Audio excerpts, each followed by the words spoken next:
क्या किसी examination centre में परीक्षार्थी यानी जो एग्जाम देने के लिए पहुंचे हैं उन्हें सिर्फ इसलिए रोका जा सकता है कि मंगलसूत्र पहना हुआ हो, या फिर हिंदू रीति रिवाज के हिसाब से सिंदूर लगाया हो, या बालियां पहनी हो, या फिर गहने जेवर पहने हो? और उसी जगह से जो लोग, जो महिलाएं, जो लड़कियां बुर्का पहन करके जा रही हैं उन्हें जाने दिया जाए? ऐसा हो सकता है क्या? और क्या ये हिंदुस्तान में संभव है? नमस्ते, मैं राशिद। तेलंगाना के आदिलाबाद से एक ऐसी खबर आई है, एक ऐसी तस्वीर आई है जिसमें एक विद्यार्थी पब्लिक स्कूल में एग्जामिनेशन चल रहे थे। स्टेट सर्विस कमीशन के ये एग्जामिनेशन थे और यहाँ पर कई अलग अलग धर्म, पंथ, संप्रदाय, समुदाय, जाति की लड़कियां पहुंची हुई थी एग्जामिनेशन देने के लिए।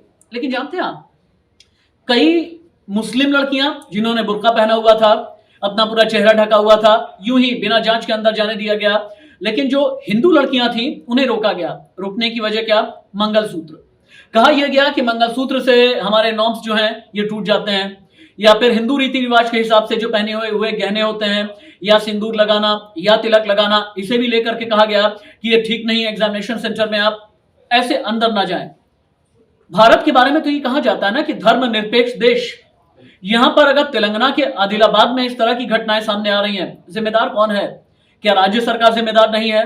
क्या स्टेट सर्विस कमीशन जिसने एग्जामिनेशन अरेंज किया था, क्या वो जिम्मेदार नहीं है? और सबसे बड़ी बात यह है कि क्या देश के एक राज्य में एक तबका सिर्फ उसे एंट्री इसलिए ना मिले क्योंकि मंगलसूत्र पहना हुआ है?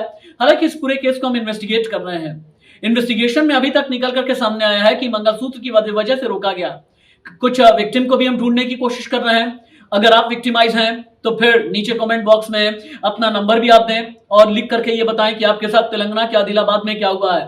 सवाल यह है कि क्या ये सीरियस ऑफेंस नहीं है? क्या इसे गंभीर अपराध की श्रेणी में न रखा जाए?